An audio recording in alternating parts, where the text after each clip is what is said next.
Welcome back to my channel Suni's kitchen. Like చేయండి, share చేయండి, subscribe అవ్వండి. హాయ్ అండి, ఈరోజైతే బెల్లం గారెలు చేసి చూపిస్తానండి. ఈజీగా సింపుల్గా చేసుకునేలాగా. ఎవరైనా మనం చేయాలి అనుకున్నా కూడా ఈజీగా చేసుకోవచ్చు. చాలా సింపుల్గా జ్యూసీగా మనం బాదుషా ఇవన్నీ తింటూ ఉంటాం, కానీ హెల్దీ కదండి. పాతకాలపు వంట ఇది. చాలా టేస్టీగా ఉంటుంది. చక్కగా మనం ఒక కంటైనర్లో పెట్టి ఫ్రిడ్జ్లో స్టోర్ చేసామనుకోండి, పిల్లలు స్వీట్ తినాలన్నా పెద్దవాళ్ళు తినాలనుకున్నా కూడా తినొచ్చు. ఎవరైనా మన ఛానల్ చూస్తుంటే సబ్స్క్రైబ్ చేసుకోకపోతే సబ్స్క్రైబ్ చేసుకోండి. ఫస్ట్ నేను పొట్టు మినపప్పు తీసుకున్నానండి. ఒక గ్లాస్ పొట్టు మినపప్పు తీసుకొని ఉదయాన్నే నానబెట్టేసానండి. సాయంత్రం చేసుకుంటే పొద్దున్న నానబెట్టాలి. లేదు ఉదయం చేసామనుకోండి సాయంత్రం నానబెట్టుకోవాలి. పప్పు కడిగేసుకొని అక్కడక్కడ పొట్టున్నా పర్వాలేదండి, అది కూడా మంచి హెల్దీయే కదా. ఇక అది వేసేసి ఇంట్లో కొంచెం కూడా వాటర్ వేయకుండా పప్పు వేసి సాల్ట్ కూడా వేసేసి మిక్సీ పట్టేసానండి. ఇక దీనికోసం బెల్లం తీసుకున్నానండి. చూడండి, బెల్లం తీసుకొని ఇలా గడ్డలుగానే వేసేసి కొంచెం వాటర్ వేసుకొని ఒక అర గ్లాసు వాటర్ వేసుకొని పొయ్యి మీద పెట్టేసేయండి. అంటే ఒక గ్లాస్ పప్పు అనుకోండి, పెద్ద గ్లాస్ తోటి అరకిలో బెల్లం పడుతుంది. నేనేం చేశానంటే సగం వరకే గారెలు ఇలా బెల్లంలో వేసానండి, సగం గారెలు మామూలుగానే పెట్టేశాను. ఇప్పుడు చూడండి, మనం పప్పు కూడా మిక్సీ పట్టేసాను, అందుకని నేను బెల్లం కొంచెమే వేసుకున్నాను. ఈ గ్లాస్ పప్పుకి మాత్రం అరకిలో బెల్లం ఖచ్చితంగా పడుతుందండి. చూసుకోండి. కాస్త స్వీట్ ఎక్కువ తినేవాళ్ళు ఉన్నారనుకోండి ఇంకొంచెం బెల్లం వేసుకోవచ్చు. కాకపోతే ఇది సరిపోతుంది. చక్కగా సాఫ్టీగా లోపలికి జ్యూసీగా చాలా బాగున్నాయండి గారెలు అయితే.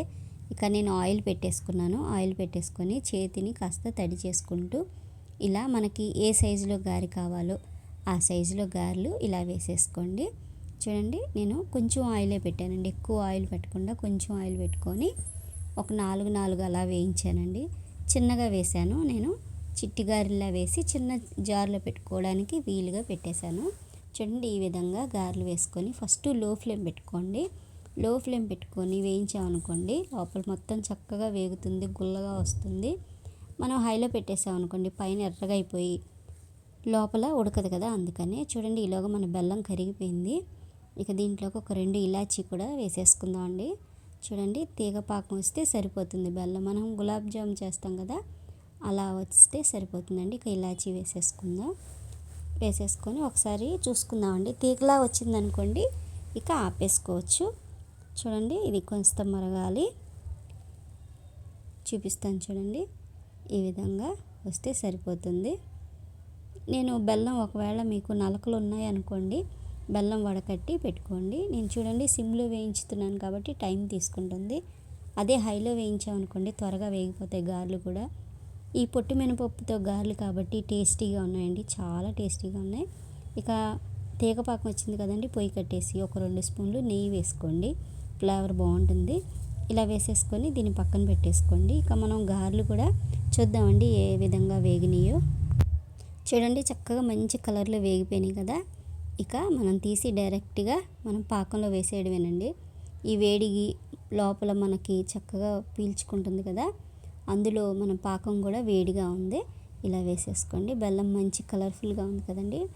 ఇలాంటి ముదురుగల కలర్ వచ్చే బెల్లం తీసుకున్నారనుకోండి గారి పైకి ఎర్రగా వస్తుంది కదా, కలర్ బాగుంటుంది. ఎప్పుడు మనం బాదుషాలు ఇలాంటివి పెడతా ఉంటాం పిల్లలకి, కాజాలని. ఇలా బెల్లం గారెలు పెట్టామనుకోండి ఇది హెల్దీ కూడా కదా. పప్పుతో చేసిన గారెలు, అలాగే బెల్లం మంచి ఆరోగ్యం, బలం కూడా, ఐరన్ కూడా ఉంటుంది కాబట్టి ఈ విధంగా కూడా పిల్లలకి చేసి పెట్టొచ్చండి. ఇంకా మనకి ఇప్పుడు వారాహి నవరాత్రులు అలా చేస్తున్నారు కదా, అప్పుడు అమ్మవారికి కూడా నైవేద్యంగా పెట్టొచ్చు. బెల్లంతో చేస్తాం కాబట్టి ఇలా ఎప్పుడైనా చేయాలి అని అనుకుంటే ఇలా చేసి పెట్టండి. చాలా టేస్టీగా ఉంటాయండి. 2-3 రోజుల వరకు మనకి నిల్వ కూడా ఉంటాయి. ఇంకొక రౌండ్ కూడా నేను వేయించుకున్నాను. చూడండి, ఇలా వేయించేసుకోవడమే. చాలా ఈజీ అండి, సింపుల్గా చేసుకోవచ్చు. కాకపోతే ఇక బెల్లం గారెలు అంటే పెద్ద పనేమో అనుకుంటాం, కానీ సింపుల్గా చేసుకోవచ్చండి. చక్కగా ఈజీగా కూడా అయిపోతుంది. ఇంకొకరి సహాయం కూడా అవసరం లేదు, ఒక్కలమే చేసేసుకోవచ్చు. ఇలా కొంచెం చేసుకొని మన పిల్లలకు పెట్టచ్చండి. చక్కగా ప్లేట్లో సర్వ్ చేస్తాను. ఈ విధంగా ఎంతో టేస్టీగా ఉన్న బెల్లం గారెలు రెడీ అయిపోయినాయండి. నేను ఈ విధంగా సర్వ్ చేశానండి. మనకి కాస్త బెల్లం పాకం మిగిలిపోయింది, ఆ బెల్లం పాకం కూడా పైన ఇలా వేసేసేయచ్చు. చూడండి చక్కగా పీల్చుకుంది. అక్కడక్కడ పప్పులు కనిపిస్తూ ఉన్నాయి. టేస్ట్ కూడా చాలా బాగుందండి. బాదుషా ఏముంటుంది, ఇదైతే చాలా బాగుంది. హెల్దీ కదా, స్వీట్ తినాలి అని పిల్లలు అడిగినప్పుడు మనం ఇలా చేయొచ్చు. చూడండి బెల్లం పాకాన్ని ఇలా పైన వేసి సర్వ్ చేశాను. Thank you for watching my video.